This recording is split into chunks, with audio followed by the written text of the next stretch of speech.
Salam à tous et à toutes. On a l'habitude d'entendre des couples qui sont mariés depuis un certain nombre d'années et qui ont le sentiment de temps en temps que, eh bien, jadis, nous nous aimions, jadis, sous la roupa, nous avions de l'affection mutuelle l'un pour l'autre, et puis les années passèrent et on a l'impression que cet amour s'est quelque peu estompé, c'est quelque peu effacé.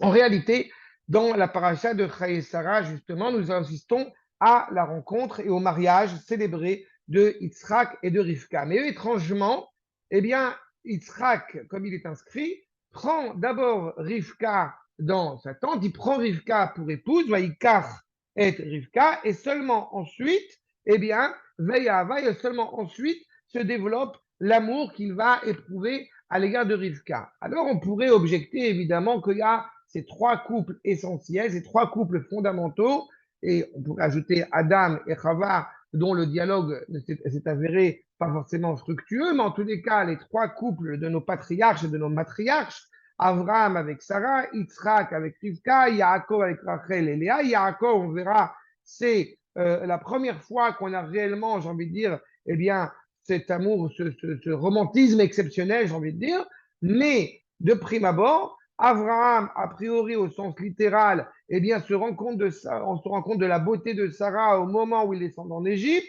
comme s'il ne l'ignorait avant. On ne voit pas de phrase d'amour et pourtant, il est évident qu'ils avaient un lien fort, indubitable, un lien idéal qui les rattachait l'un avec l'autre. Et puis, concernant justement Yitzhak, eh bien, en voyant que Rivka ait un comportement aussi digne que celui de notre mère Sarah Imenu, eh bien, il va l'aimer. Alors cela, évidemment, nous interroge sur le sens de, justement, eh bien, à la fois de cet amour qui est si défini et aussi vis-à-vis, encore une fois, de la santé d'un couple. En réalité, eh bien, cette question d'amour dans un couple est un investissement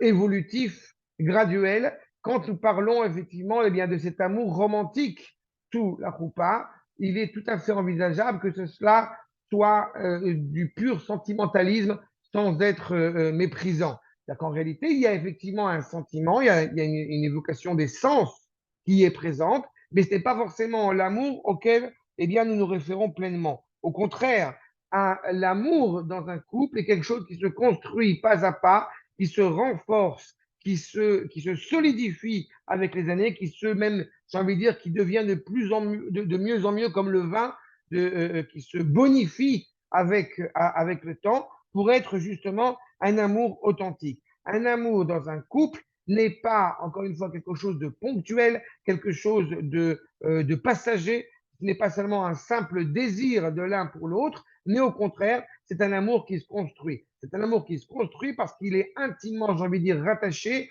au lien qui prend toute sa forme, encore une fois, et qui s'investit et qui est de plus en plus fort dans le couple. Et c'est en cela où effectivement, Ish ve Isha Zahu, Shrina Benehem. Cet amour qui va rattacher progressivement, eh bien, Yitzhak à Rivka, en réalité, exprime la présence d'Akadosh Baruch Hu qui est présent en eux. Je me permettrai de compléter cet enseignement par un propos très personnel, un propos que avant de se marier, mon épouse m'avait dit, et Dieu sait combien je trouve que cette phrase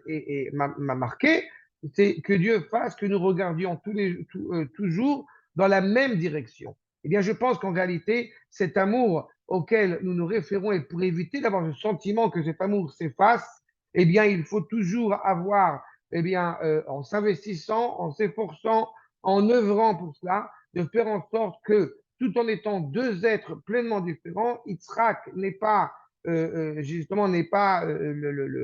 Rivka et Rivka n'est pas Yitzhak, et pourtant, eh bien, leur amour va évoluer pour s'avérer, encore une fois, inaltérable, et pour voir, encore une fois, l'union de Yitzhak et de Rivka qui est insubdivisible, et c'est en cela, effectivement, nous assistons à un amour authentique et pas un amour romantique ou un amour sentimental et seulement sentimental, comme dans les couples modernes, peut-être, eh bien, nous pourrions l'entendre. Shabbat Shalom.